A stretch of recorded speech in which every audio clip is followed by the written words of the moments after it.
Quando pensamos no colapso econômico de Cuba, é muito comum culpar apenas a queda da União Soviética nos anos 90. Mas a verdade é que a crise já dava sinais claros muito antes. Em meados de 1980, aconteceu o famoso êxodo de Mariel. Em questão de meses, mais de 125 mil cubanos deixaram o país rumo aos Estados Unidos. Tudo começou quando milhares de pessoas invadiram a embaixada do Peru em Havana, buscando asilo, escancarando ao mundo a insatisfação popular, a falta de liberdade e o desespero econômico que a ilha já enfrentava. A queda do bloco soviético anos depois apenas tirou Cuba da respiração por aparelhos. A verdadeira raiz dos problemas econômicos do país começou muito antes de o Muro de Berlim cair. Um ônibus invade os portões da Embaixada do Peru, em Havana. Dentro dele, cubanos comuns, homens e mulheres cansados de viver sob vigilância, escassez e repressão. Eles não carregam armas, carregam apenas uma decisão irreversível. Não querem mais ficar.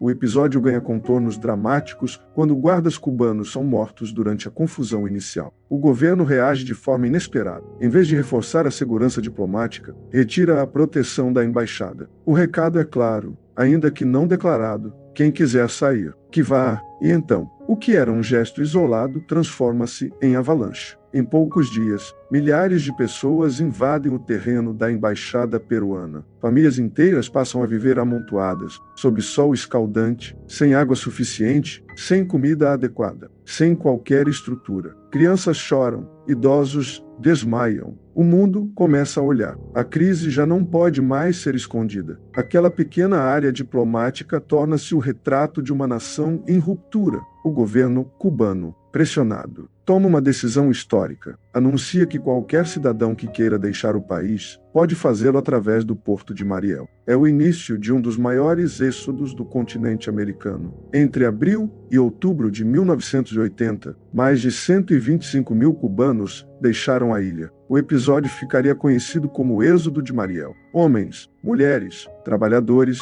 intelectuais, artistas e também indivíduos considerados indesejáveis pelo regime, todos misturados em embarcações improvisadas, enfrentando o mar rumo a um futuro incerto. Do outro lado do Estreito da Flórida, os Estados Unidos, então sob a presidência de Jimmy Carter, recebem essa massa humana com uma combinação de solidariedade e tensão política interna. O fluxo inesperado desafia estruturas, expõe contradições e acende debates que ecoam até hoje. Mas tudo começou ali, naquele terreno cercado, dentro da Embaixada do Peru, um espaço pequeno demais para conter uma verdade tão grande. O episódio revelou ao mundo algo que discursos oficiais jamais conseguiriam ocultar. Quando milhares de pessoas escolhem o risco do mar, em vez da segurança de permanecer, não se trata apenas de política. Trata-se de sobrevivência, dignidade e liberdade. 40 anos depois, o eco daquele abril de 1980 ainda ressoa, não apenas como um evento histórico, mas como um lembrete contundente de que regimes podem controlar fronteiras, mas nunca conseguem aprisionar completamente o desejo humano de partir. E foi assim que, em silêncio no início e em clamor poucos dias depois, a história atravessou os portões de uma embaixada e ganhou o mundo. A interpretação de que Fidel Castro utilizou o episódio da Embaixada do Peru em Havana e, em seguida, o êxodo de Mariel como uma forma de alívio político interno não é apenas plausível, ela é amplamente debatida por historiadores, analistas e testemunhas da época. É necessário, contudo, tratar essa leitura com precisão analítica, evitando simplificações. O contexto estrutural. No final da década de 1970, Cuba enfrentava desgaste econômico crônico, crescente insatisfação popular, repressão política consolidada, dependência acentuada da União Soviética. O regime já não possuía o mesmo capital simbólico dos primeiros anos da Revolução. A crise da embaixada não cria esse cenário, ela o expõe. A decisão estratégica. Quando o governo cubano retira a proteção da embaixada e, posteriormente, abre o Porto de Mariel, não se trata de um gesto impulsivo.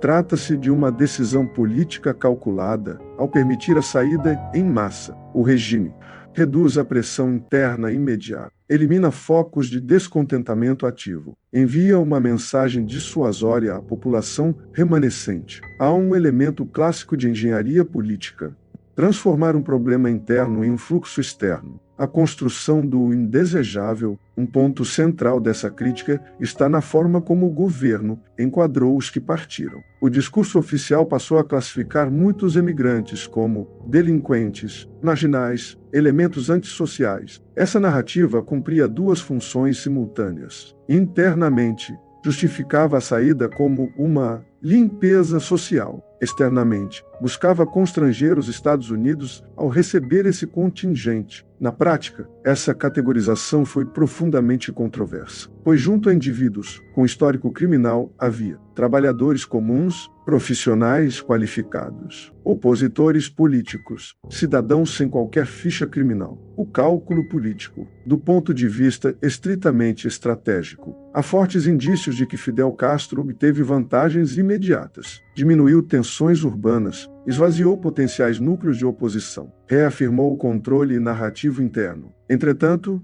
esse alívio teve custos: deterioração da imagem internacional de Cuba, reforço da percepção de autoritarismo, crise diplomática com os Estados Unidos, limites da interpretação. Reduzir o episódio a uma simples expulsão dos inconvenientes seria incompleto. Houve também uma explosão espontânea de desespero popular, falhas reais de controle do próprio regime, uma reação improvisada diante de um evento que saiu do script inicial, ou seja, o governo aproveitou a crise, mas não necessariamente a planejou em sua origem. Síntese crítica. Sim, a base consistente para afirmar que o episódio funcionou como um mecanismo de alívio político para o regime cubano. Mas a leitura mais rigorosa é esta: o governo transformou uma crise social genuína em uma oportunidade de reconfiguração interna. Em termos históricos, isso não é incomum. Regimes sob pressão frequentemente utilizam a emigração como válvula de escape. O caso de Mariel se destaca porque foi abrupto, foi massivo, foi publicamente instrumentalizado.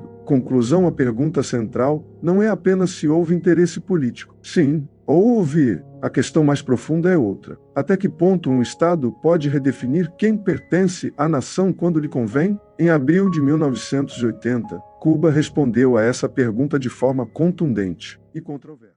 A história que costumam contar sobre Cuba esconde feridas profundas. A realidade é que a Revolução Cubana começou errada desde o seu primeiro dia, para transmitir uma falsa ilusão de democracia para o mundo. Colocaram no poder um presidente de fachada, Manuel Urrutia, enquanto o controle real permanecia totalmente nas mãos dos comunistas. Existe também um grande mito de que o governo confiscou apenas as propriedades dos americanos e das redes de mafiosos dos Estados Unidos. Isso não é verdade. O que realmente aconteceu na ilha foi um assalto generalizado e sistemático contra os bens de toda a população: casas, terras, empresas, comércios e economias de uma vida inteira foram confiscados sem qualquer direito de defesa. Famílias cubanas que haviam construído um capital fabuloso ao longo de gerações, com trabalho e esforço, viram tudo ser tomado da noite para o dia, do grande empresário ao pequeno comerciante. Ninguém foi poupado,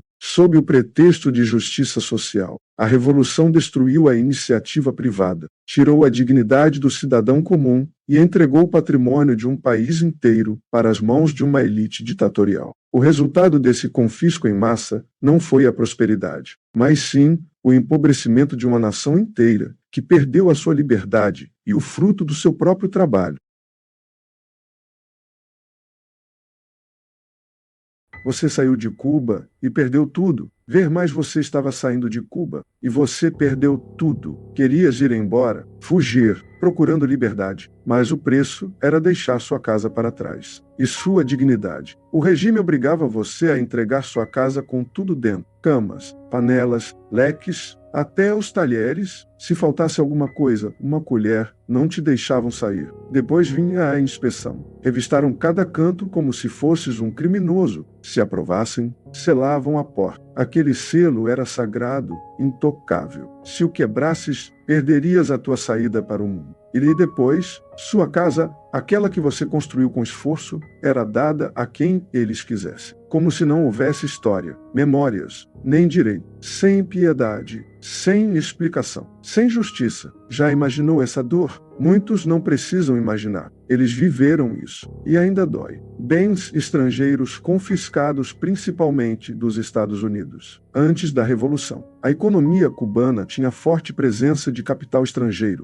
sobretudo norte-americano. Em 1959, investimentos privados dos Estados Unidos em Cuba eram cerca de 900 milhões de dólares. Estudos jurídicos e econômicos estimam que 750 milhões a 1 bilhão de dólares em propriedades americanas foram confiscadas nas nacionalizações. Esses ativos incluíam açúcar, usinas e plantações, petróleo, refinarias da Texaco, Esso e Shell, mineração, níquel e outros, bancos, filiais de bancos americanos, turismo, hotéis e cassinos, transporte, ferrovias e portos. Só as refinarias de petróleo confiscadas representavam cerca de 1 bilhão e 700 milhões de dólares em ativos do setor petrolífero ligados a empresas americanas, segundo algumas estimativas posteriores. Além disso, a Comissão Americana Foreign Claims Settlement Commission reconheceu entre 5.000 a 913 reivindicações de cidadãos e empresas dos Estados Unidos, que hoje somariam cerca de 8 bilhões e 700 milhões de dólares, com juros, mas o valor original confiscado em 1960 era aproximadamente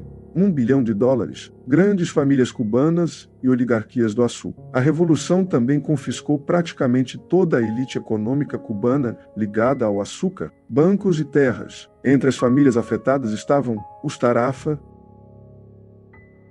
os Fala Gutierrez, os Gomes Mena, os Fanju Asqueta, os Lobo Montalvo, os Batista G. de Mendoza. Essas famílias controlavam usinas de açúcar, bancos, grandes propriedades agrícolas, comércio internacional de açúcar. Um exemplo documentado foi o magnata do açúcar Júlio Lobo possuía fortuna estimada em 200 milhões de dólares em 1959, com 16 usinas e mais de 30 mil acres de terra, tudo roubado após a Revolução. Historiadores econômicos estimam que a elite cubana possuía algo entre 2 a 3 bilhões de dólares em ativos privados no final dos anos 1950. Grande parte disso foi roubada pelo governo revolucionário ou abandonada às pressas por famílias que fugiram para Estados Unidos, Espanha e América Latina. Estimativa razoável do que foi pilhado da elite cubana: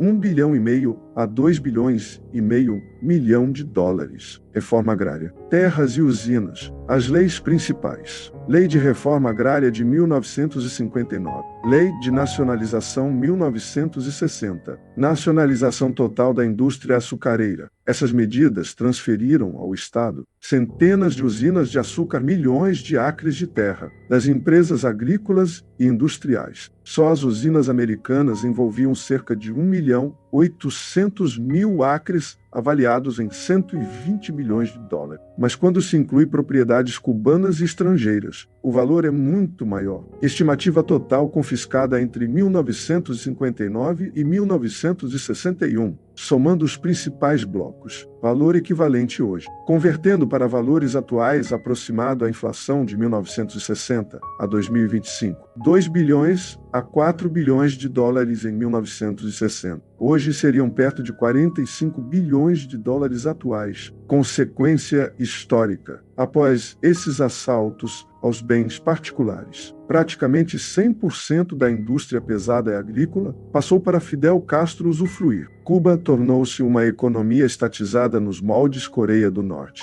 Os Estados Unidos responderam com embargo econômico em 1960. Os confiscos realizados pelo regime de Castro entre 1959 e 1961 representam aproximadamente 2,5 a 4 bilhões de dólares da época, entre 25 e 45 bilhões de dólares atuais. A elite econômica cubana, cerca de 20 a 30 famílias, controlavam grande parte da produção de açúcar. Bancos, terras, comércio exterior e imóveis urbanos. Quando ocorreram os roubos e pilhagens, entre 1959 e 1961, praticamente todo esse patrimônio foi roubado ou abandonado. Quanto a elite cubana perdeu no total, estimativa agregada, em valores atuais, entre 25 a 45 bilhões de dólares. Para onde a elite cubana foi a diáspora empresarial, concentrou-se em 3 lugares. Miami transformou-se na principal capital do exílio cubano. República Dominicana. Ali várias famílias reconstruíram a indústria do açúcar. Espanha. Destino de famílias tradicionais ligadas à aristocracia comercial. Um fato histórico pouco conhecido. Algumas dessas famílias reconstruíram fortunas ainda maiores fora de Cuba. O caso mais notável é o da família Alfonso Fanjul, cujo grupo empresarial hoje controla vastas plantações na Flórida. Grande produção de açúcar nos Estados Unidos. Resumo histórico. Antes de 1959, cerca de 30 famílias dominavam a economia cubana. Entre 1959 e 1961, quase toda essa riqueza foi roubada, levando ao exílio empresarial, que ajudou a formar a poderosa comunidade cubana de Miami. A história da Revolução Cubana tem um aspecto pouco explorado. Muitos dos que ajudaram a financiar ou lutar pela Revolução acabaram presos, fuzilados ou exilados pelo próprio regime após 1959. Mapa da elite econômica de Cuba antes da Revolução, antes de 1959. A economia cubana estava organizada em polos regionais dominados por famílias empresariais. Havana, centro financeiro, industrial e midiático. Principais grupos: família Bacardi, bebidas família Mestre, rádio e televisão família Cintas, indústria e bancos família Gomes, entrava bancos, cassinos, comércio internacional, indústria leve. Camagüey, grande região açucareira. Famílias dominantes: Fanjul, Tarafa, Lobo, Fala, Gutierrez. Ali estavam algumas das maiores usinas de açúcar do Caribe. Um dos magnatas mais famosos, Júlio Lobo, Olavarria Oriente. Santiago de Cuba, zona agrícola e de mineração. Famílias influentes: Bacardi e Sanchez Hill, proprietários de minas de níquel. Essa região também foi o principal foco da guerrilha revolucionária. Matanzas, região de grandes engenhos de açúcar. Famílias Gomes, Mena, Rionda, Zulueta. Estrutura econômica. Antes da Revolução, cerca de 70% da produção de açúcar estava nas mãos de grandes grupos privados. A economia era altamente dependente do açúcar e dos empresários, que ajudaram Fidel Castro. Durante a luta contra o regime de Fulgêncio Batista, vários empresários financiaram a guerrilha. Entre eles, Júlio Lobo, magnata do açúcar, ajudou financeiramente o movimento revolucionário. Após 1959, perdeu todo o patrimônio, exilou-se nos Estados Unidos. Família Bacardi. Empresa Bacardi e alguns membros da família apoiaram financeiramente o movimento revolucionário. Após a vitória, suas propriedades em Cuba foram confiscadas. Carlos Manuel de Céspedes Quezada, diplomata e político que apoiou a revolução, posteriormente rompeu com o regime. Parte da elite profissional, advogados, médicos e intelectuais apoiaram o movimento de Castro, acreditando que se tratava de uma revolução nacionalista e democrática. Comandantes da revolução perseguidos pelo próprio regime. Este é um dos capítulos mais dramáticos da história